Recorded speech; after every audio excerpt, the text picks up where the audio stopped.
हर महादेव। श्री शिवाय नमस्तुभ्यम। श्री शिवाय नमस्तुभ्यम। जैसा कि आप लोगों को पता है, कल सोमवती अमावस्या है। 2 सितंबर 2024 को सोमवती अमावस्या बहुत ही विशेष तिथि है। अमावस्या के दिन हम कुछ विशेष उपाय करते हैं जिससे हमें पितृदोष से मुक्ति मिल जाए। पितृदोष से मुक्ति। पितृदोष जब रहता है तो परिवार में लोग खुशी नहीं रहते। जैसे कि कमाई बहुत हो रही है लेकिन उस कमाई में बरकत नहीं है। परिवार में सब है लेकिन आपस में प्यार नहीं, खुशहाली नहीं। ये सब पितृदोष की वजह से होता है। लोग कहते हैं इसमें कमी, उसमें। अरे पितृदोष का निवारण करना चाहिए। कहीं कहीं जगहों पे ऐसा है कि लोगों के सास ससुर जीवित हैं तो बहू बेटा पितृदोष होते हुए भी कुछ नहीं कर सकते, वहाँ का नियम है। लेकिन ऐसा कुछ नहीं। जब वो लोग कर ही नहीं रहे, आप लोग दुख पा रहे हैं, आप लोग कष्ट से गुजर रहे हैं, परेशानियों से गुजर रहे, ये उपाय पितृदोष मुक्ति के लिए हमारे 3 पीढ़ियों के मुक्ति के लिए होता है। अकाल मृत्यु है, बचपन में कोई गुजर गया, ऐसे 3 पीढ़ियों की होती है। दादा दादी नाना नानी से लेकर होती। ये नहीं कि माँ बाप जीवित है, नहीं। हमारे यहाँ ये परंपरा है लेकिन ये गलत है। हमें उपाय करने चाहिए। चलो तीर्थ धाम अगर चारों धाम भागवत नहीं करा सकते तो छोटे छोटे उपाय हम अवश्य अमावस्या तिथि पर करके पितृदोषों से मुक्ति पा सकते हैं। क्योंकि परिवार के सभी सदस्य इस परेशानियों से गुजर रहे।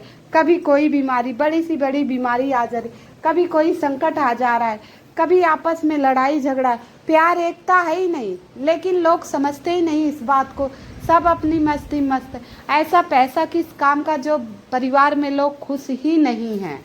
क्या करेंगे आप?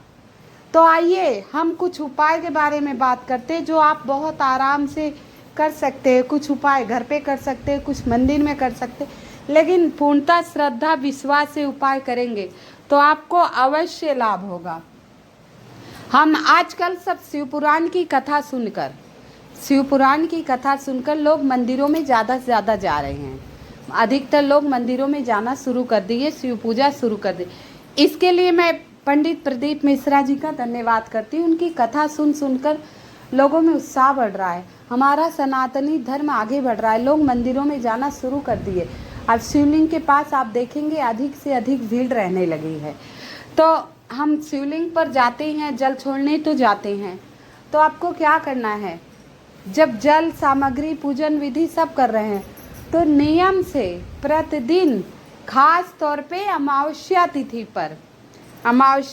पर थोड़ा सा गुड़, काला तिल, 1 लोटा जल, उसमें गंगा जल मिला लीजिए, जोत बत्ती और सफ़ेद पुष्प। लेकिन अब सफ़ेद पुष्प ले लीजिए। ये सारी चीज़ें लेकर आपको मंदिर जाना है। लेकिन केतकी का फूल आपको नहीं लेना है। विशेष तौर पे ध्यान करिएगा, केतकी का फूल नहीं। अब जिनके घर में ये रीति है कि सास ससुर जिंदा है और वो पितृदोष मुक्ति के लिए उपाय नहीं, ये उपाय कर सकते हो। बाकी और मत करिए, तीर्थ धाम भागवत ये सब मत करिए भाई। और क्या करेंगे? तो ये सारी सामग्री लेकर शिव मंदिर चले जाइए। सफ़ेद पुष्प। अब मंदिर चले गए, जो 1 लोटा जल लिए हैं उसमें थोड़ी सी काली तिल, ओम पितृदेवाय नमः डाल दीजिए। कहते हैं शिवलिंग के पास अमावस्या के दिन सभी देवी देवता और पितृ भी आते हैं वंदन करने के लिए।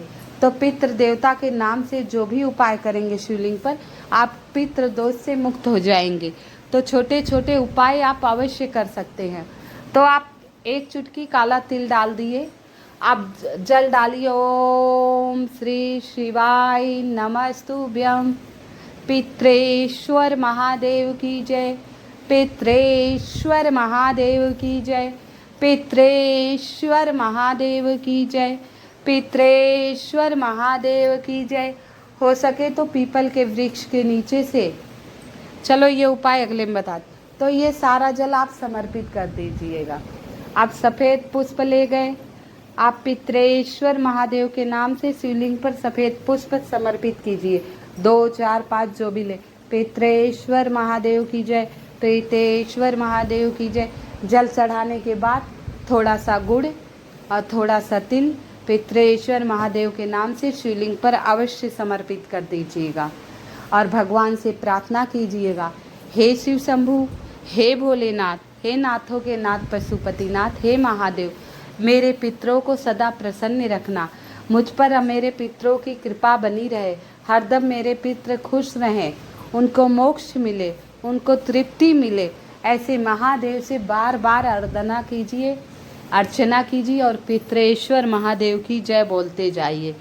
अब इसके बाद जो जोत बत्ती ले गए उसे प्रज्वलित करिए, वंदना कीजिए। कर्पूरे गौरम करुणावतारम संसार सारम भुजगेन्द्रहारम सदा वसंतम हृदयारविंदे भवम भवानी सहितम नमामि। ऐसे करके वंदना कीजिए। इसके बाद दीपक रखिए, दीपक में भी काला तिल डालिए। अगर प्रतिदिन नियम से शिवलिंग पर काला तिल समर्पित करते हैं तो काफ़ी हद तक आप पितृदोष से मुक्ति पा जाएंगे। कहते हैं अमावस्या के दिन आप कहीं भी जा रहे हैं अमावस्या तिथि पर, ये छोटा सा उपाय है, लेकिन इसे बताने से पहले आप सभी से चाहूँगी कृपया मेरी वीडियो को लाइक एवं सब्सक्राइब अवश्य कर दीजिएगा। कमेंट में हर हर महादेव या एवं पितृदेवाय नमः अवश्य लिख दीजिएगा, या पितृदेवाय नमः अवश्य लिख। आप कहीं भी जा रहे हैं किसी भी समय, वैसे अमावस्या तिथि पर ये उपाय कर ही लेना चाहिए पितृदोष से मुक्ति के लिए। पितृदोष से मुक्ति के लिए बहुत छोटे छोटे से उपाय हैं, जैसे चिड़ियों को दाना खिलाना, 7 अनाज। इस दिन 7 अनाज का दान चिड़ियों के लिए आप पेड़ पौधों के नीचे रखाइए। कहीं छत पे अपने नहीं डालना चाहिए, कहीं बाहर पेड़ों के नीचे, कहीं जगह है गार्डन है आप वहाँ रखाइए 7 अनाज। कहते हैं जब चिड़िया चुगती हैं तो पितृदोष से मुक्ति। आटे की गोली बना लीजिए, मछलियों को खिला दीजिए और काले कुत्ते को दूध पिलाइए, चींटियों को मीठा रखिए। ये सब करने से पितृदोष से मुक्ति मिलती है। ये नहीं कि अगर चारों धाम नहीं कर पा रहे, आपके घर में कुछ विशेष नियम है नहीं किया जाता हो, आप नहीं कर पा, तो ये सब तो कोई रोक नहीं है कि आप कौवे को रोटी खिलाएं, कुत्ते को रोटी खिलाएं, ये सब आप कर सकते हैं। खास तौर पे काले कुत्ते को रोटी खिलाना चाहिए अमावस्या के दिन। तो ये सब छोटे छोटे पितृदोष मुक्ति के उपाय हैं। आइए, जब हम कहीं जा रहे हैं, आज घर से अमावस्या के तिथि पर निकल रहे हैं, तो एक मुट्ठी काला तिल आप ले लीजिएगा। काला तिल लेकर आप डाल दीजिएगा जहां आपको काला कुत्ता मिल जाए। अगर काला कुत्ता उस काले तिल को खा ले रहा है तो आप जिस काम के लिए जा रहे हैं वो काम आपका पूर्ण हो जाएगा और शीघ्र ही आप घर वापस आ जाएंगे। बहुत ही सटीक विशेष उपाय है। सोमवती अमावस्या शनि अमावस्या से भी बड़ी मानी जाती है। सोमवती अमावस्या के दिन सुहागिन स्त्रियां व्रत करती हैं, कंवारी कन्याएं भी करती हैं। कहीं कहीं इस दिन, हमारे यहाँ इस दिन तो पीपल के वृक्ष की 108 परिक्रमा, जो मैं भी करती हूँ। कोई भी अनाज ले लीजिए, जैसे आप काजू 108 काउंट कर लीजिए, मूंगफली है, बादाम है, गेहूं के दाने, चने की दाल या चॉकलेट्स, टॉफ़ी, जो भी हैं, कुछ ऐसी चीज़ें काउंट करिए जिससे आप वितरण कर सकिए किसी के। सफ़ेद मिठाइयाँ हैं, जैसे कि सफ़ेद चॉकलेट है, लेकर 108 गिनती कर लीजिए। इसके बाद गुड़, फूल, दीप, नैवेद्य, जल आप ये ले जाइए। सोमवती अमावस्या की बहुत विशेष कथा है, मैं आपको अगली वीडियो में अवश्य सुनाऊंगी। सोमवती अमावस्या की बहुत विशेष कथा है, मैं वो अवश्य सुनाऊंगी। तो आप सारी चीज़ें ले गए, आप पहले पीपल में जल समर्पित कीजिए, फूल अर्पित कीजिए और कलावा या कच्चा सूत अवश्य ले जाइए, जिसे 8 बार तो इससे राउंड ले लीजिएगा, घूम लीजिएगा। फिर आप जोत बत्ती जलाइए और वहाँ ओम पितृदेवाय नमः, पितृेश्वर महादेव की जय, पितृदेवता आर्यमा की जय, पितृदेवता आर्यमा की जय। इस दिन लोग सोना धोबिन की पूजा करती हैं, आटे और हल्दी से सोना धोबन बनाती हैं, उसमें सिंदूर लगाती हैं, बहुत विशेष पूजा होती है। तो ये आपको कथा मैं सोना धोबन वाली अलग वीडियो में सुनाऊंगी। तो आप वहाँ बैठकर पूजा कीजिए, कुछ मीठा प्रसाद ही लाए हो पीपल के नीचे रख दीजिए। इसके बाद कच्चे सूद ले लीजिए और क्लॉकवाइज जैसे घड़ी घूमती है वैसे घूमना है आपको। ओम नमो भगवते वासुदेवाय नमः। ओम नमो भगवते वासुदेवाय नमः। ऐसे कहते हुए ओम नमो भगवते वासुदेवाय नमः ऐसे करते हुए 108 फेरे लेने हैं। 108 फेरे में आपको 216 बार आप जाप कर लेंगे, क्योंकि जब पीपल की परिक्रमा करते हैं तो 2 बार मंत्र बोल ही देते हैं। तो ये उपाय हमारे यहाँ अवश्य करते हैं। अगर आप लोग शारीरिक क्षमता नहीं है कि ये 108 बार कर पाए, आजकल बीमारियाँ बहुत चल रही हैं, पैरों में बहुत दर्द रहता, घुटनों में उठा नहीं जाए, तो आप 8 बार घूम लीजिए, 5 बार, लेकिन परिक्रमा अवश्य कीजिए। 11 बार, 21 बार, 51 बार। हाँ, कहीं हॉस्पिटल में है, कहीं बाहर है, नहीं कर पा रहे तो आसपास मंदिर या पीपल का वृक्ष देखिए, वहीं मिल जाए। अगर कोई पूजा नहीं करने दे रहा तो 5 परिक्रमा करके और माफ़ी मांग लीजिए कि मैं मजबूर हूँ, हम बाहर हैं, हम नहीं कर पाते, हे प्रभु मेरी ये परिक्रमा स्वीकार करना। तो कोशिश करना 8 परिक्रमा अवश्य कर लेना। और अगर आप पीपल का वृक्ष आप लोगों को नहीं मिल रहा है, आप लोग इससे भी परेशान नहीं हो कि पीपल के वृक्ष नहीं मिल रहा है, मैं क्या करूं, तो कोई परेशान होने की बात नहीं है। तुलसी का पौधा सभी के घरों में है, कहीं कहीं तुलसी के पौधे की भी परिक्रमा की जाती है पीपल के बाद। तो ओम नमो भगवते, जैसा कि बताया, फूल, धूप, दीप, नैवेद्य और सिंदूर माता को लगा दीजिएगा। सारा समर्पित करने के बाद ओम नमो भगवते वासुदेवाय नमः। ओम नमो भगवते वासुदेवाय नमः ऐसे करते हुए तुलसी की 108 परिक्रमा कर लीजिए। 108 करने में समर्थ ना हो तो आप 5, 7, 8 अवश्य कर लीजिएगा। तो ये छोटी सी उपाय है परिक्रमा वाला। आपको कुछ नहीं मिल रहा है, आपके घर में गेहूँ है 108 गिन लीजिए, चावल है 108 गिन लीजिए, दाल है, कुछ भी हो सामग्री 108 गिन लीजिए। नहीं तो पीपल के पत्ते ही 108 ले लीजिए, गिरे हुए तोड़ने तो है नहीं, या पुष्प ले लीजिए, 108 गिनती होनी चाहिए। और कुछ नहीं कर पाए तो आपके घर में माला होगी, जाप करते होंगे तो वो ले लीजिए। परिक्रमा अवश्य करके आइएगा, इससे पितृदेव की कृपा आप पर सदा बनी रहेगी। पितृदेव की कृपा आप पर सदा बनी रहेगी। आइए विशेष उपाय के बारे में बताते हैं। एक बेल का फल लेना है, बेलपत्री देखे होंगे, बेल का फल लीजिए, हाथ जोड़कर बेलपत्र के पेड़ से आराधना कीजिए, फिर फल ले जाइए। फल में थोड़ा सा फल ले आइए, तोड़िए उसको, और उसमें का अंदर जो गीला हुआ भाग है सारा गुदा निकाल दीजिए, एकदम खोखला कर दीजिए।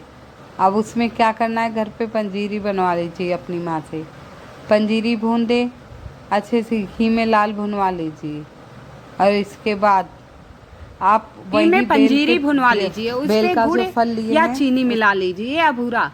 आप जो खोखला की है बेलपत्री के फल उसमें सारा भर देना है, और ऊपर से थोड़ा सा कलाव बांध देना, हल्का सा खुला रहे। अब आप पीपल के वृक्ष के नीचे चले जाइए, आप ये पीपल के वृक्ष के नीचे लेकर चले जाइए। ये अमावस्या तिथि पर ही विशेष उपाय किया जाता है। अगर बेल का फल नहीं मिलता है, आप बहुत परेशान हो गए, पहले ढूंढिए, कोशिश करिए, कोशिश नाकाम रही तो आपको नारियल ले लेना है। नारियल, कच्चा नारियल पता है ना, कच्चा नारियल ले लीजिएगा और पंजीरी बना लीजिएगा और उसमें भर देना है। उसमें भरकर कलावा लगा दीजिएगा जिससे अलग ना हो। अब इसके बाद पीपल वृक्ष के नीचे चले जाइए, जोत बत्ती ले जाइए, आप जो धूप दीप नैवेद्य जल ले जाना वो आप ले जा सकते हैं। अब वहाँ एक गड्ढा बनाइए, पीपल के वृक्ष के पास एक गड्ढा बनाइए छोटा सा, इतना बड़ा होना चाहिए कि वो जो फल आप ले गए हैं पंजीरी भरा हुआ वो नीचे गड्ढे में आ सके। तो आप इतना बड़ा तो कर ही दीजिएगा। इसके बाद वो ओम पितृदेवाय नमः, ओम पितृदेवाय नमः कहते हुए बेल का फल वहाँ दबा दीजिए ज़मीन, और थोड़ा सा जगह छोड़ना, थोड़ा सा हल्का सा। आप बताइए, इतना बड़ा बेल का फल, उसमें आप पंजीरी मीठा भर के ले गए और थोड़ी सी जगह खोल दें, अब तो कितनी हजार कई लाख चींटियों का आप पेट भर रहे हैं। अब जब पेट आप कई लाख चींटियों का भर रहे हैं और काली चींटी ने खा लिया तो सोने पर सुहागा।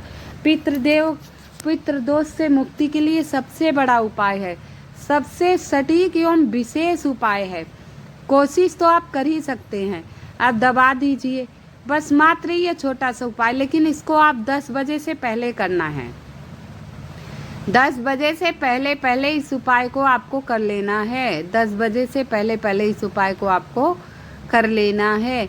ये उपाय करने से आपके घर का पितृदोष समाप्त हो जाएगा, आपके घर का पितृदोष दूर हो जाएगा। तो हर उपाय पूर्णता एवं श्रद्धा एवं विश्वास से किया कीजिए, तो आपकी सारी मनोकामनाएं पूर्ण होगी।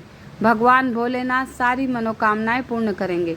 अगर कुछ भी नहीं कर पा रहे तो नियम से प्रतिदिन शिवलिंग पर पर्याप्त काला तिल चढ़ा कर आइएगा, पितृदोष से मुक्ति की प्रार्थना करिएगा। आपकी सारी प्रार्थना महादेव सुन लेंगे और आपको पितृदोष से मुक्ति मिल जाएगी।